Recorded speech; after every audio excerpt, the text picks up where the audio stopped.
Pasar Poncol terbakar. Warga Poncol, Jakarta Pusat yang seharusnya menikmati waktu sahur dengan tenang saat itu seketika geger. Kobaran api pun menjadi mimpi buruk bagi pedagang dan warga.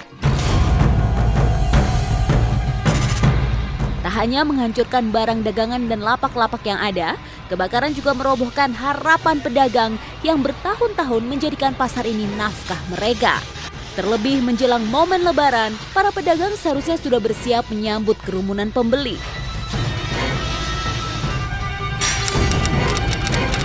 Mengais harapan di abu dagangan.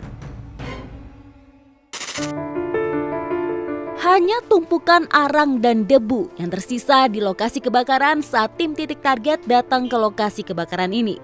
Sebagian besar kios hancur dilalap si jago merah. Sejumlah pedagang tak henti-henti mengais puing-puing reruntuhan di lapak masing-masing, berharap bisa menemukan barang-barang berharga yang tersisa di lokasi. Banyak orang kena semua, Mas. Semuanya habis, nggak ada yang tersisa. Nggak ada yang tersisa. Dari saya 2 kios bisa 200 lebih. 200 juta. 200 juta. Itu isinya berarti handphone, aksesoris, semua. Casan, handset, lampu, kayak gini. Dia dicampur sama alat-alat listrik. Novi dan suaminya hanya bisa pasrah lantaran toko HP dan barang-barang elektronik kecil mereka musnah tak tersisa. Mereka pun menerima musibah ini sebagai kehendak yang kuasa.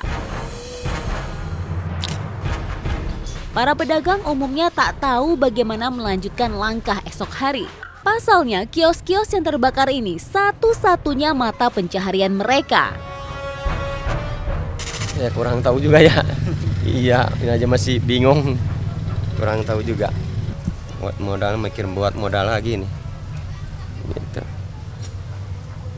Makanya yang kecil-kecil sampai pungut ya, mas yang kecil-kecil juga itu. Sayang.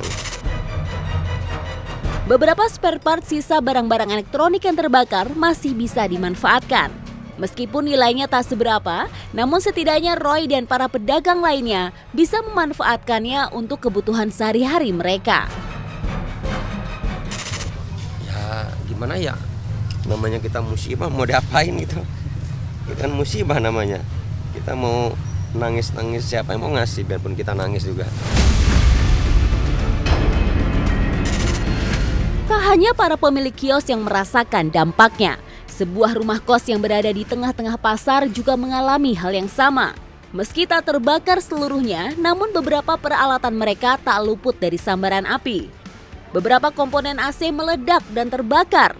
Meteran listrik pun meleleh akibat api yang membesar tepat di depan kos. Bahkan sebuah motor penghuni kos hangus terbakar. Para penghuni kos mengaku panik. Pasalnya tiba-tiba asap hitam masuk melalui celah ventilasi dan api pun berkobar begitu hebat di depan kos-kosan. Beruntung sebagian besar mereka sudah bangun untuk menikmati santap sahur sehingga warga bisa menyelamatkan diri. Pas awal itu kan saya mau masak sahur. Jam 3 itu diketok-ketok, suruh keluar gitu. Saya nggak dengar kalau itu kebakaran. Saya buka pintu, pas saya lihat itu api udah gede di depan sini. Jadi anak saya lagi pada tidur, saya gotong semuanya tuh. Saya keluar nggak mikirin apa-apa, yang penting anak aja dibawa. Api udah gede, ya udah langsung keluar nih dari sini langsung nyebrang karena ada motor yang kebakar. Karena itu rasanya Deg-degan saya nyelamatin anak-anak dulu lah mas.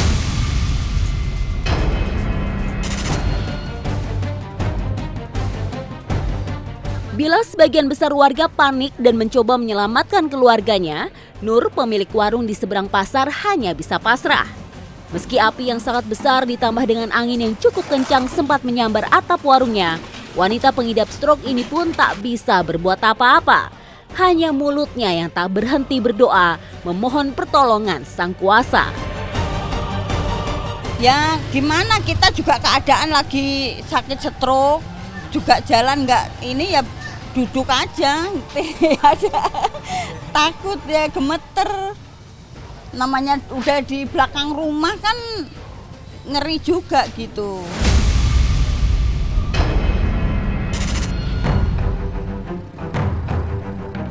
Sekitar 32 kios musnah akibat kebakaran ini. Kerugian pun ditaksir lebih dari 600 juta rupiah.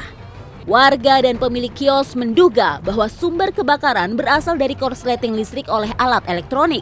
Dugaan ini pun dibenarkan Kasudin Gulkarmat Jakarta Pusat yang menyatakan bahwa kebakaran dipicu oleh arus pendek listrik.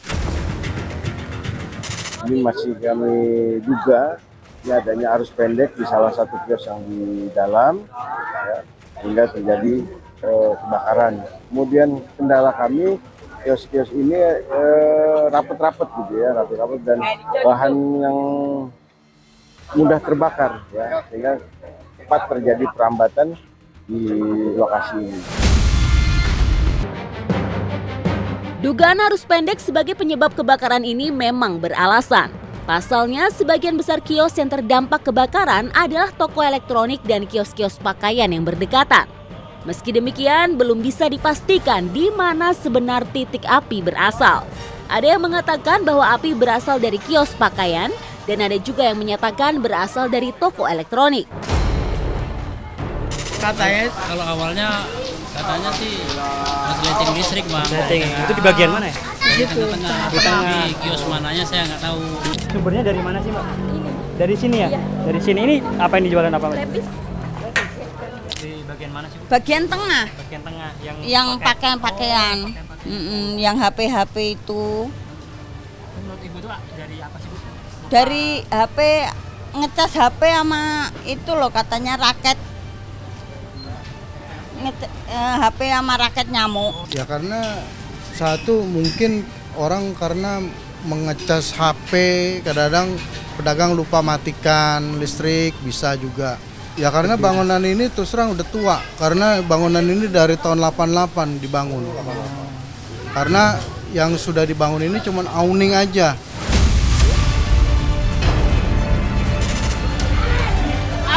Meski titik kebakaran masih tak pasti, namun kejadian ini bisa menjadi hikmah bahwa sekecil apapun resiko tak bisa dipandang sebelah mata.